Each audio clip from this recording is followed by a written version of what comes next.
അതിലൊക്കെ നടപടി ഉണ്ടാകും. ഇനി വ്യാജന്മാരൊന്നും കയറരുത്. കാരണം ഇവിടെ ഇരിക്കുന്ന ആൾ ശുപാർശ കേൾക്കുന്ന ആളല്ല എന്ന് മനസ്സിലാക്കിക്കൊണ്ട് ദയവ് ചെയ്ത് അത്തരം കലാപരിപാടികൾ, വ്യാപകമായ അഴിമതികൾ, അതൊക്കെ ദയവ് ചെയ്ത് എൻ്റെ സുഹൃത്തുക്കളായ ഉദ്യോഗസ്ഥന്മാരും ഏജൻറ്റന്മാരും ഒക്കെ നിർത്തണം. ഞാൻ സ്നേഹത്തോടെ അഭ്യർത്ഥിക്കുകയാണ്. എൻ്റെ അടുത്ത് ആരെയും വിളിച്ചുകൊണ്ട് ഇത്തരം കാര്യങ്ങൾക്ക് ശുപാർശയ്ക്ക് വന്നാൽ ഞാൻ കേൾക്കത്തില്ല.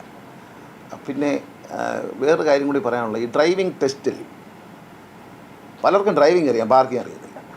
അതുകൊണ്ട് നമ്മൾ ഈ ആഴ്ച മുതൽ ഡ്രൈവിംഗ് ടെസ്റ്റ് കർശനമാണ്. നിങ്ങൾ പരാതിയൊന്നും പറയരുത്.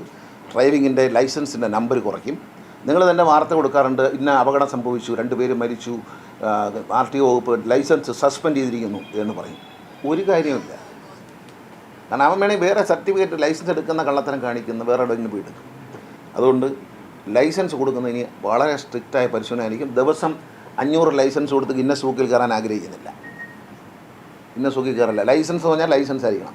വണ്ടി തിരിക്കാൻ തിരിച്ചിട്ട് ഓടിച്ചിട്ടൊന്നും കാര്യമില്ല. വണ്ടി പാർക്ക് ചെയ്ത് കാണിക്കണം, റിവേഴ്സ് കയറ്റി പാർക്ക് ചെയ്ത് കാണിക്കണം, കാർ പാർക്കിലേക്ക് ഇട്ട് കാണിക്കണം. ഞാൻ ഗൾഫിൽ പോയി ലൈസൻസ് എടുത്തിട്ടുള്ള ആളാണ്. ഇതെല്ലാം കാണിച്ചു കൊടുത്തിട്ടാണ് എടുത്ത്. ഡ്രൈവിംഗ് പഠിപ്പിക്കുന്ന ടെസ്റ്റ് ചെയ്യുന്ന വണ്ടിക്കകത്ത് നിർബന്ധമായും ക്യാമറ ഏർപ്പെടുത്തും. TC ഉടൻ തന്നെ അതിൻ്റെ ഉത്തരവ് ഇറക്കും. ഡ്രൈവിംഗ് ടെസ്റ്റ് നടത്തുന്ന സാധനം നമ്മൾ ഡ്രൈവിംഗ് സ്കൂളിൻ്റെ വണ്ടിയിലാണ് നടത്തുമ്പോൾ അതിലൊരു ക്യാമറ ഉണ്ടാകും. കാരണം സ്ത്രീകളോട് മോശമായി പെരുമാറുന്നു എന്നൊരു പരാതിയുണ്ട്. സ്ത്രീകളോടും പുരുഷന്മാരോടും ഒരുവിധ ഹരാസ്മെൻറ്റും മോട്ടോർ വെഹിക്കിൾ ഡിപ്പാർട്ട്മെൻറ്റ് ഉദ്യോഗസ്ഥരുണ്ട്. അവർക്ക് ചോദ്യങ്ങൾ ചോദിക്കാം, വളരെ സ്ട്രിക്റ്റായിട്ട് കൊടുക്കണം. വ്യാപകമായി ലൈസൻസ് കൊടുക്കുന്നവർ ആ ലൈസൻസ് കൊടുക്കുന്ന സ്ഥലത്തുണ്ടാവില്ല എന്നേ പറയാനുള്ളൂ. അങ്ങനെ കൊടുക്കുന്നില്ല. കേരളത്തിലെ ലൈസൻസ് നല്ല അന്തസ്സുള്ള ലൈസൻസ് ആയിരിക്കും. വളരെ കുറച്ചേ കൊടുക്കുള്ളൂ, വളരെ കുറച്ച്. മാക്സിമം തെറ്റ് കണ്ട അപ്പോഴേ ഫെയിലാക്കും. അതൊന്നൊരു ജനകീയ പ്രശ്നമല്ല, അത് മനുഷ്യജീവൻ്റെ പ്രശ്നമാണ്. പലർക്കും വണ്ടി ഓടിക്കാൻ അറിയില്ല. നമ്മൾ ശ്രദ്ധിച്ചിട്ടുണ്ട്, പലരും ലൈസൻസ് ഉണ്ട്, അവർ കാർ പിന്നെ ജീവിതത്തിൽ ഓടിച്ചിട്ടില്ല. റിവേഴ്സ് എടുത്ത് കയറ്റിയിടാൻ അറിയത്തില്ല. ഒരു മിക്കവാറും പാർക്കിംഗ് എല്ലാം നടക്കല്ലേ, ശ്രദ്ധിച്ചിട്ടുണ്ട്. കാരണം എന്ന് വെച്ചാൽ ഒതുക്കിയിടാൻ അറിയില്ല.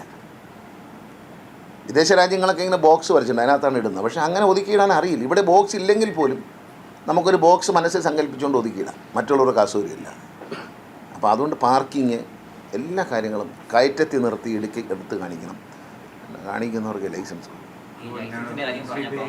മാത്രം കൊണ്ടൊന്നും കാര്യമില്ല.